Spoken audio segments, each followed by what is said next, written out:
Avui us vinc a parlar d'una cosa molt característica de la cuina catalana, que és la cuina d'aprofitament. Això que veieu aquí, això és suc d'un pollastre a la cassola, d'acord? Hi ha un pollastre a la cassola, bueno, ja un dia faré la recepta, que aquesta no l'he ensenyat, el faig amb bastant de suc. Seria entre un rostit i un estofat, d'acord? Bueno, el suc que en surt el guardo, el que és la salsa, una part la faig servir per servir i l'altra la guardo. Això és una cosa molt típica catalana i amb aquesta salsa es feien el que en deien els pans del cardenal.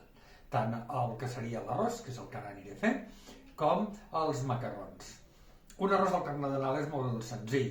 Sofregim una miqueta de ceba, a mig sofregir posem l'arròs i anem remenant i que l'arròs es vagi sofregint, que vagi quedant transparent i ens interessa que l'arròs a poc vagi sofregint. És molt important això, l'arròs ben sofregit, diferent amb les paelles que el posen una mica i li donen un parell de voltes. Amb la catalana el sofregiríem ben sofregit i li posem ceba, cosa que la paella és un pecat amb la paella valenciana.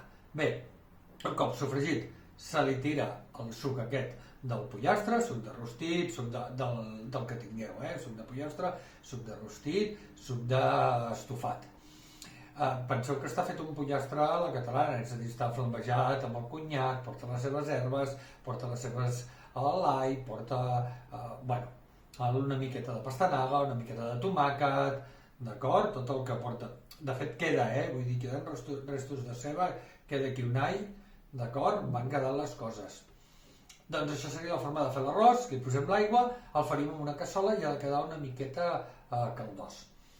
Després també tenim els macarrons del cardenal. El macarró del cardenal simplement és bullir uns macarrons i un cop bullits. Fem una barreja amb ou i el suc, d'acord? I anem posant l'ou, anem posant el suc i anem posant formatge. I anem fent una capa fina de macarrons i aquesta barreja. Capa fina de macarrons, aquesta barreja. Capa fina de macarrons, aquesta barreja i acabem amb el formatge al damunt. I ho posem al forn a gratinar. Penseu que els macarrons típic a la catalana no eren al dente, eren una miqueta més fets que al dente. Si us agrada el dente ho podeu fer al dente, però la forma de fer aquests macarrons és una miqueta més un punt passats. També, al posar-los al forn, penseu que sequen, penseu que compacten i penseu que volem que quedin d'una altra manera, que no és el macarró italià. Però bé, jo entenc que ara ja tothom ens hem acostumat al dente, jo també, i mengem més aviat la pasta al dente. Però bé, si ho voleu fer com es feia antigament, seria més aviat un macarró fet. I ja us dic que és una cuina típica catalana d'aprofitament i d'aprofitar els sucs. De fet, és un suc, ja us he dit, tot el que porta, i si l'oloréssiu és molt intens, molt fort. Una cosa important quan fem arrossos. Posarem el suc, posarem l'aigua corresponent, perquè ens quedi, jo tinc ja la mesura més o menys calculada, perquè jo sempre li poso la mateixa quantitat d'arròs i sé fins on arriba el punt l'aigua, no? Més o menys, però bueno. I també la quantitat d'aigua, sí que és veritat que diuen 2 d'aigua per un d'arròs, o 2 i mig o 3, si voleu que quedi una miqueta caldós, sí que és cert, però també va en funció de cada foc, val? No és el mateix el meu foc de casa que quan jo tenia el restaurant, el foc del restaurant, que ja necessitava molta més aigua que a casa per la força que li donava per més que el baixés. No? Llavors, tinc diferents focs, ho haig de fer amb un foc concret, a una temperatura concreta i sé l'aigua que necessita perquè em quedi correcta.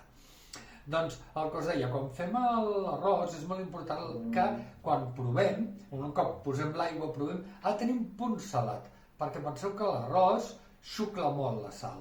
És a dir, ha de tenir un punt de sal que després no el notarem amb l'arròs, perquè si no ens quedaria dolç, Tampoc ens passessin, però és provar-lo i notar un punt pujadet de sal.